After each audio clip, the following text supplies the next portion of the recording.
السلام عليكم ورحمة الله وبركاته. ازيكم يا اصدقائي؟ عاملين ايه؟ يا رب تكونوا بخير وبصحة وبسلامة وفي احسن حال ان شاء الله. النهاردة هعمل معاكم اكلة بسيطة جدا ولذيذة والكل هيحبها، الاطفال قبل الكبار، الاطفال اللي ما بترضاش تاكل اللحوم ان شاء الله هتعملوا لهم الكفتة دي وهياكلوها وهتعجبهم وهيطلبوها منكم تاني. هنعمل مع بعض الكفتة البانيه والمكرونة بالصوص الاحمر بطريقة سهلة ومبسطة. يلا مع بعض نشوف المقادير والطريقة.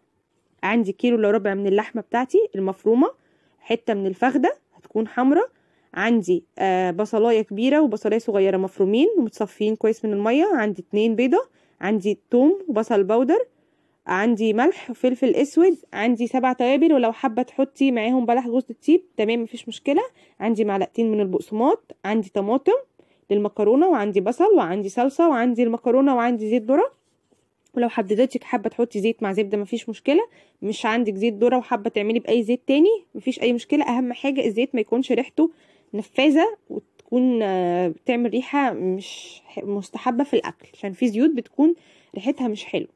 هناخد دلوقتي البصل المتصفي كويس جدا على على اللحمه بتاعتنا المفرومه، وهنحط التوابل بتاعتنا اللي هي عباره عن توم باودر، بصل باودر، ربع من كل حاجه، ربع معلقه، وعندنا نص معلقه فلفل اسود، نص معلقه ملح، نص معلقه من ال7 توابل، ولو حابه تحطي ربع معلقه من بلح جوز الطيب مفيش اي مشكله. احنا صفينا البصله كويس جدا وخدنا الميه بتاعتها شلناها في التلاجة، لما يكون عندنا مشاوي هنطلعها. انا بحتفظ بيها في برطمان بلاستيك كده يكون خاص بالحاجات دي، او لو ما عندكيش برطمان حابه تحطيها في كيس بتحطي عليها رشه بسيطه من الملح وبتشيليها، بتطلعيها لما بتكوني هتشوي لحمه هتشوي فراخ، يعني بتسهل معاكي.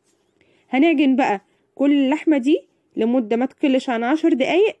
طبعا احنا عارفين ان الكفته بتاعتنا لازم تتعمل كويس في العجن عشان تكون خيوط بيضه كده وتبقى معانا كويسه. انا دلوقتي عملتها عجنتها كويس جدا ورجعت لكم تاني.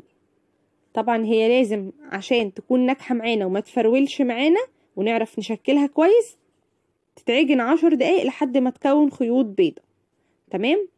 دلوقتي احنا نشكلها مع بعض. انا هشكلها كور كده، لو حضرتك حابه تشكليها صوابع تمام مفيش اي مشكله، حابه تعمليها زي الناجتس كده مدوره او زي قرص الفلافل هتبقى حلوه جدا مفيش اي مشكله.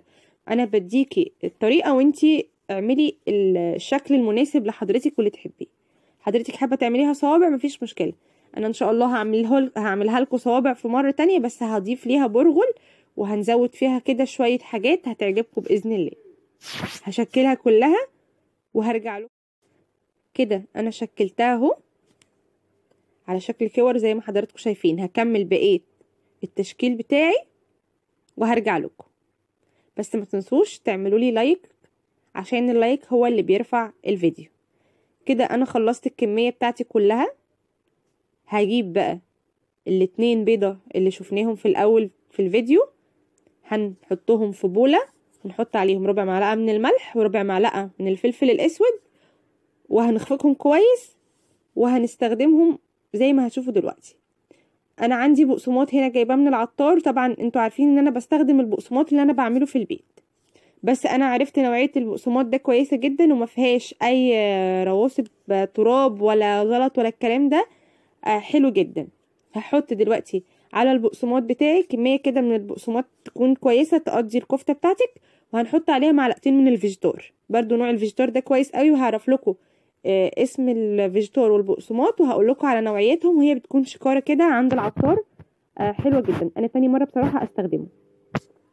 طبعا انا واخده بالي من الملح في الكفته عشان عارفه ان انا هحط فيجيتار، والفيجيتار بيكون طبعا فيه نسبه ملح، فناخد بالنا عشان الكفته بتاعتنا ما تكونش حادقه، وما ننساش ان احنا برضو هنحط في البيض ملح. تمام. هناخد بقى كور الكفته بتاعتنا دي ننزل بيها في البيض، نقلبها كده بالشوكه زي ما حضراتكم شايفين ونطلعها، ويستحسن نعملها بالشوكه عشان تصفي كمية البيض الزيادة اللي واخداها.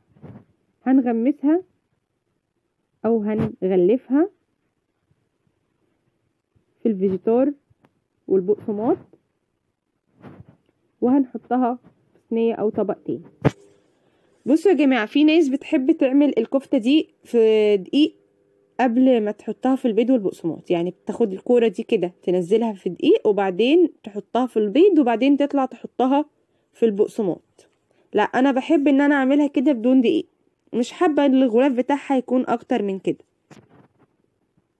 الكفته دي تقدري تعمليها وتشيليها لو حضرتك بتشتغلي وما عندكيش وقت ان انت تعملي، مثلا بترجعي من الشغل متاخر، تقدري تعمليها بالليل وتحطيها في الفريزر. لو حابه تزودي الكميه بتاعتها تكون يعني موفره، تقدري تحطي ليها برغل او تقدري تحطي فول صويا، وان شاء الله انا هعملها لكم برضو قريب جدا وهتعجبكم باذن الله. زي ما عملت البرجر واتشكرت عليه، في ناس كتير جدا جدا جابت لي يعني قالت لي ان الفيديو بتاع البرجر ده عجبهم قوي وجايب لي نسبة مشاهدة عالية، وانا بتكون مبسوطة جدا لما حد بيشكر في حاجة انا عملتها ويجربها ويقول لي حلوة، يعني طلعت قريبة من الجاهزة. وفعلا يعني هم قالوا لي ان اكتر طريقة للبرجر طلعت شبيهة اللي بتاعت بره البرجر اللي انا عملتها لهم. الحمد لله، نعمة وفضل من ربنا. كده انا خلصت الكمية بتاعتي، هدخلها بقى التلاجة او الفريزر نص ساعة. طبعا احنا عارفين ان اي حاجة متغلفة ببقسماط لازم نسيبها تريح في التلاجة عشان لما تنزل الزيت ما تعملش فرافيت كده والزيت بتاعنا يتحرق والكلام ده. هنروح بقى للمكرونة. انا حطيت مية تغلي، اول ما غليت هنزل فيها بالمكرونة. طبعا المية دي انا حاطة فيها معلقة زيت وحاطة فيها نص معلقة من الملح. هحط المكرونة واسيبها تغلي وتستوي براحتها ونعمل بقى الصلصة. حطيت زيت، حطيت بصلاية مفرومة او مبشورة، اول ما خدت اللون الذهبي اللي انا عايزاه نزلت عليها بمعلقة من الصلصة، وكنت فرمت الطماطم بتاعتي في الخلاط وهنزل بيها على الصلصة مع البصل. جربوها وان شاء الله هتعجبكم، وصفة بسيطة. لو حضرتك حابة تعملي المكرونة دي بالثوم هتحطي بدل البصل كمية الثوم اللي حضرتك حباها وتحطي معاها قرن فلفل اخضر كده مفتوح من النص سليم، هتكون طعمها حلو جدا.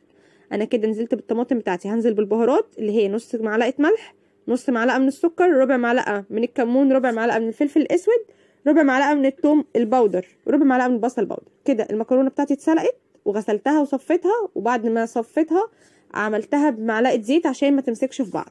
وخلاص الصلصة بتاعتي اتسبكت. هنطلع بقى الكفتة بتاعتنا من الفريزر وهنحط زيت يسخن وهننزل فيها. طبعا احنا لازم الزيت بتاعنا يكون سخن جدا، واول ما يسخن نوطي وننزل بالكفتة بتاعتنا. لازم نسوي الكفتة بتاعتنا على درجة حرارة متوسطة، زيت سخن على درجة حرارة متوسطة، عشان طبعا كلنا عارفين ان اللحمة بتاخد سوا اكتر من الفراخ شوية. شايفين؟ جميلة جدا جدا وهتعجبكم ان شاء الله.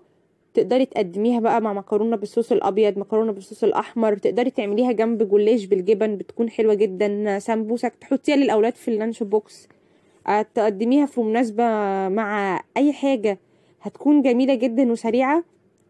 جوعتي بالليل تقدري تطلعي من الفريزر وتعمليها، بتكون حلوة جدا.